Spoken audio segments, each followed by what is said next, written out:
आज का हमारा टॉपिक होने वाला है इम्प्रूवमेंट इन क्रॉप यील्ड्स। ठीक है, देखो हेडिंग बड़ा सिंपल है, इम्प्रूवमेंट यानी कि हमको इम्प्रूव करना है थोड़ा सा और उसमें एडवांस करना है हम लोगों को। किस में एडवांस करना है? क्रॉप यील्ड में, यानी कि हम लोग जो अपने फसल को लगाते हैं उसी को हम लोग क्या कहेंगे? क्रॉप कहेंगे, और उससे जो हम लोगों को उपज मिल रहा है उसी को हम लोग यील्ड कहते हैं, है कि नहीं? बात समझ रहे हो? तो हम लोग, हाँ बोलो। इनकम, इनकम नहीं, खेती करने के खेती करने से जो हम लोगों को अनाज मिलता है वही हमारा कहलाता है यील्ड। ठीक है, तो हम लोग जो अनाज को लगा रहे हैं खेत में, जिसका हम लोग खेती कर रहे हैं, उसमें और किस प्रकार से इम्प्रूवमेंट लाया जा सकता है, इसी के बारे में हम लोग यहाँ पे बात करेंगे। ठीक है, जैसे चावल का खेती आप करते हैं, गेहूं का करते हैं, है ना, दाल का करते हैं, तो ये सब क्या है? आपका क्रॉप ही तो है ना। तो इसमें जो आपका अनाज उपज रहा है, जो यील्ड आप प्रोड्यूस कर रहे हैं, उसमें और किस प्रकार से इम्प्रूवमेंट लाया जा सकता है। ठीक है, इम्प्रूवमेंट लाना बहुत ज़रूरी है, क्योंकि जिस प्रकार से हमारा पॉपुलेशन बढ़ रहा है उसको देखते हुए तो हम लोग ये ज़रूर कह सकते हैं कि उसमें इम्प्रूवमेंट आना चाहिए। तभी जो है कम समय में और कम लैंड में ज़्यादा से ज़्यादा क्रॉप का प्रोडक्शन हो सकता है, नहीं तो फिर भूखे मारे जाओगे। ठीक है, तो इसमें किस प्रकार से इम्प्रूवमेंट लाया जा सकता है, इसी के बारे में हम लोग यहाँ पे बात करेंगे। चलिए, सबसे पहले हम लोग बात करते हैं सीरियल्स लाइक wheat, राइस, मेज, millets and sorghum provide us carbohydrate. अच्छा, सीरियल्स का मतलब मालूम है क्या होता है? सीरियल्स का मतलब होता है कि ऐसे अनाज जो कि थोड़ा सा दाने में क्या होते हैं? छोटे होते हैं, है ना। छोटे छोटे दाने वाले जो भी हमारे होते हैं उसको हम लोग कहते हैं सीरियल्स। तो सीरियल्स में आपका बेसिकली क्या आता है? व्हीट, राइस, मेज, मिलेट्स और sorghum, ये सारा का सारा आपका सीरियल्स में आता है, और ये सारा का सारा आपको क्या देगा? कार्बोहाइड्रेट देगा। ठीक है, इस चीज़ को आप याद करते हुए चलिएगा, समझते हुए चलिएगा।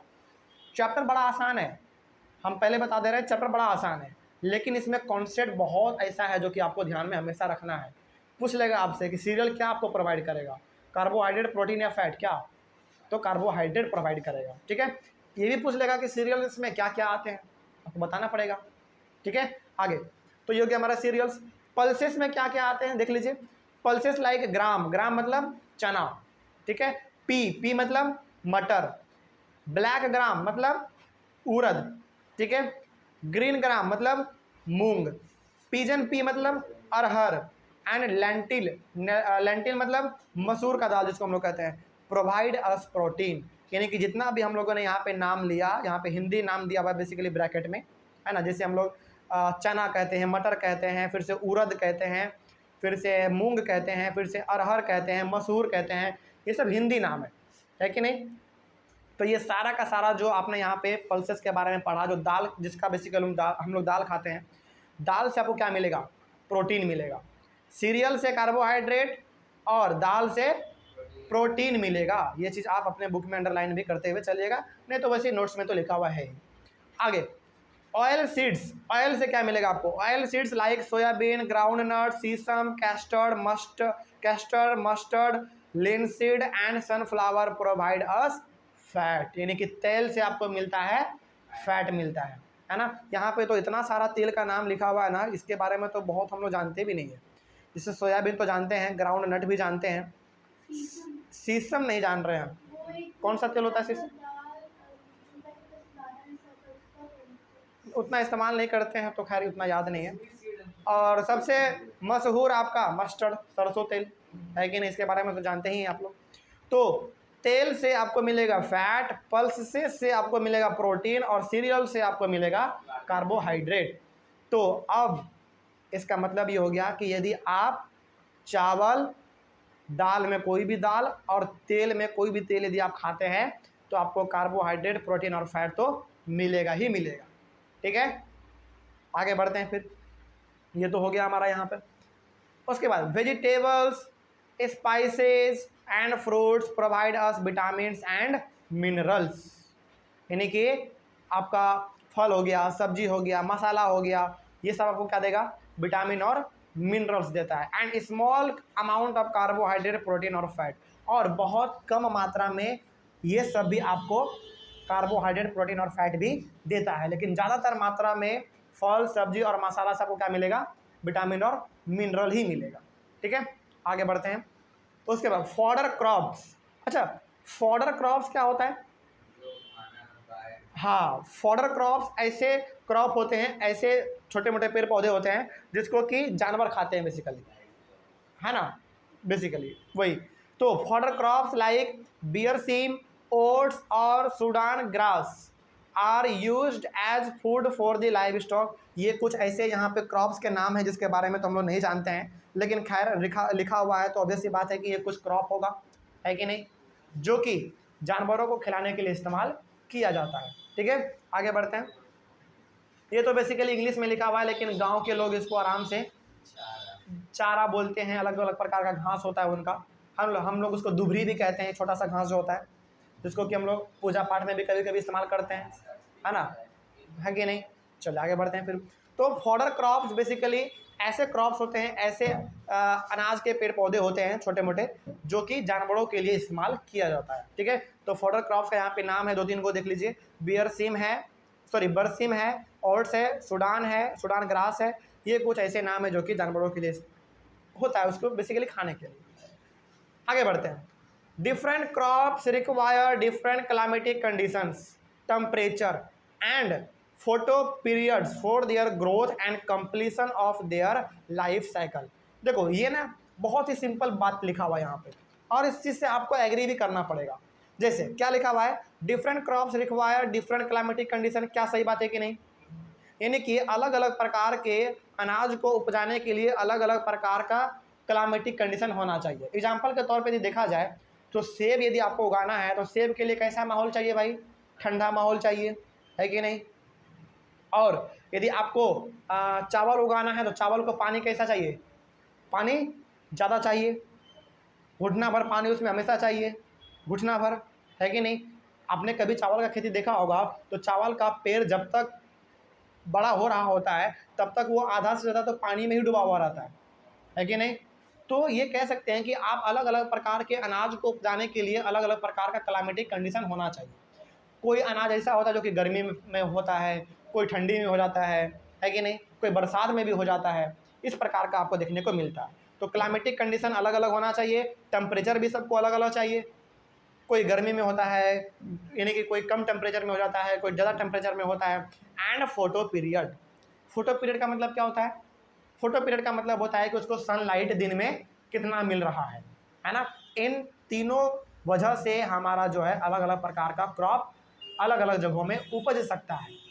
ठीक है, तो बेसिकली आप ये कह सकते हैं कि अलग अलग प्रकार के क्रॉप्स को उपजाने के लिए अलग अलग प्रकार का क्लाइमेटिक कंडीशन चाहिए, टेम्परेचर चाहिए, उसको सनलाइट चाहिए। ठीक है, फोटो पीरियड का मतलब भी होता है कि दिन में उसको सनलाइट कितना मिल रहा है ना। आगे बढ़ते हैं फिर। For their growth and completion of their life cycle. Life cycle का मतलब क्या यहाँ पे? लाइफ साइकिल यहाँ मतलब ये है कि बोने से लेकर उसको काट के स्टोर करने तक पूरी तरीके से जो है, पूरी तरीके से आप कह सकते हैं उसको अलग अलग प्रकार का क्लाइमेटिक कंडीशन, टेम्परेचर और फोटो पीरियड चाहिए। तो photoperiods are related to the duration of sunlight. यानी कि फोटो पीरियड का मतलब क्या हुआ? वही जो हमने आपको अभी कहा, फोटो पीरियड का मतलब होता है कि दिन में क्रॉप्स को कितना ज़्यादा सूरज की रोशनी मिल रही है। ठीक है, आगे बढ़ते हैं। उसके बाद आगे बढ़ने के बाद यहाँ पे एक पॉइंट लिखा हुआ है, growth of plants and flowering are dependent on sunlight because plants make their food in the presence of sunlight by the process of photosynthesis. Photosynthesis के बारे में तो हम लोगों ने 5, 6, 7, 8 तक पढ़ा है कि नहीं। मतलब ये कि कोई भी प्लांट यदि ग्रो होता है या फिर वो अपना फ्लावर देता है तो कहीं ना कहीं वो सनलाइट के बदौलत ही देता है। ठीक है, सपोज मान लीजिए कि किसी प्लांट के पास कार्बोहाइड्रेट भी है, प्लांट के पास कार्बन डाइऑक्साइड भी है, वाटर भी है, क्लोरोफिल भी है, लेकिन यदि सनलाइट नहीं है तो वो प्लांट फ्लावर कभी दे ही नहीं सकता है, वो प्लांट कभी ग्रो कर ही नहीं सकता है। तो कहीं ना कहीं क्या हम लोग कह सकते हैं कि सनलाइट जो है बहुत ही इसेंशियल है प्लांट के ग्रोथ के लिए, फ्लावरिंग के लिए। कह सकते हैं कि नहीं? बिल्कुल कह सकते हैं। ठीक है, तो सनलाइट जो है किसी भी प्लांट को ग्रो करने के लिए या फिर फ्लावर प्रोड्यूस करने के लिए बहुत ही सनलाइट जरूरी है। और आपको मालूम है कि कोई भी प्लांट अपना भोजन किस प्रोसेस से बनाएगा? फोटोसिंथेसिस से बनाएगा। अच्छा, आप में से किसको फोटोसिंथेसिस का डेफिनेशन याद है बचपन क्लास वाला? बताओ जरा क्या है?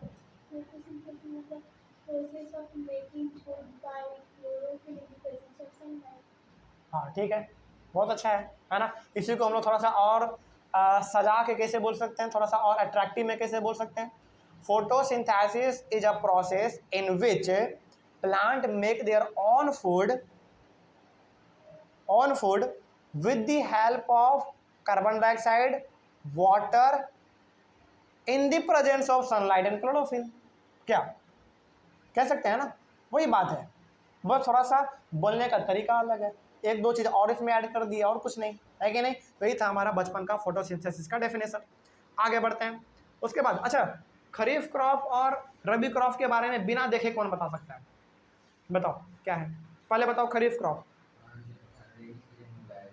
हाँ, खरीफ क्रॉप जो कि रेनी सीजन में उगाया जाए और रबी क्रॉप जो कि विंटर में उगाया जाए। चलिए जान लेते हैं इसके बारे में भी क्या है। खरीफ क्रॉप क्या, देखो, crops which are grown in rainy season are called kharif crops. यानी कि ऐसा क्रॉप, ऐसा पेड़ पौधा अनाज का जो कि बरसात में उगाया जाए, उसी को हम लोग कहेंगे खरीफ क्रॉप। ठीक है, खरीफ क्रॉप का ड्यूरेशन कितना है देख लो। The duration of kharif crop is from June to October, यानी कि लास्ट जून से लेकर अक्टूबर तक जो है पूरी तरीके से बारिश ही होता रहता है कि नहीं। तो ये जो है हमारा हो गया ड्यूरेशन किसका, खरीफ क्रॉप का। और यदि आप देखें तो जून से लेकर अक्टूबर तक, लगभग जून के लास्ट से अक्टूबर तक जो है ना लगभग हमारा बारिश होता ही है। तो यह हमारा क्या हो गया, रेनी सीजन। तो रेनी सीजन में जो अनाज उपजाया जाए उसी को हम लोग कहते हैं kharif crop. Example kharif crop का देख लेते हैं। Examples of kharif crops are paddy, soybean, pigeon pea, maize, उसके बाद cotton, green gram and black gram. ये कुछ ऐसे एग्जाम्पल हैं जो कि खरीफ क्रॉप के हैं और जो कि रेनी सीजन में उगाए जाते हैं। ठीक है, आगे बढ़ते हैं। रबी क्रॉप रबी क्रॉप क्या होता है? Crops which are grown in winter season, ऐसे क्रॉप्स जिसको कि विंटर सीजन में उगाया जाए, यानी कि जाड़े वाले सीजन में उगाया जाए, उसी को हम लोग कहेंगे रबी क्रॉप्स। एग्जाम्पल के तौर पे देखा जाए, चलो पहले इसका ड्यूरेशन बात कर लेते हैं हम लोग, कब से कब तक। The duration of rabi crops is from November to April, यानी कि नवंबर से लेकर अप्रैल के बीच में जो है आपका रबी क्रॉप उगाया जाता है। इसका एग्जाम्पल लिख लीजिए क्या क्या है। Examples of rabi crops are wheat, gram, peas, mustard and linseed. ये ऐसे कुछ एग्जाम्पल हैं जो कि रबी क्रॉप्स के एग्जाम्पल हैं और जिसको कि उगाया जाता है जाड़े वाले सीजन में। ठीक है, कोई डाउट यहाँ तक? आगे बढ़ते हैं फिर। चलो, यहाँ पे ना एक डाटा दिया हुआ है आपके सामने यहाँ पर एक डाटा दिया हुआ है। इस डाटा को भी आप ध्यान से समझ लीजिए। क्या लिखा हुआ है? In India there has been 4 times increase in the production of food grains from 1960 to 2004 with only 25% increase in the cultivable land area. आप लोग के बुक में कितना दिया हुआ है? मेरे बुक में दिया हुआ है 1960 से लेकर 2004 तक। आपके बुक में कितना है?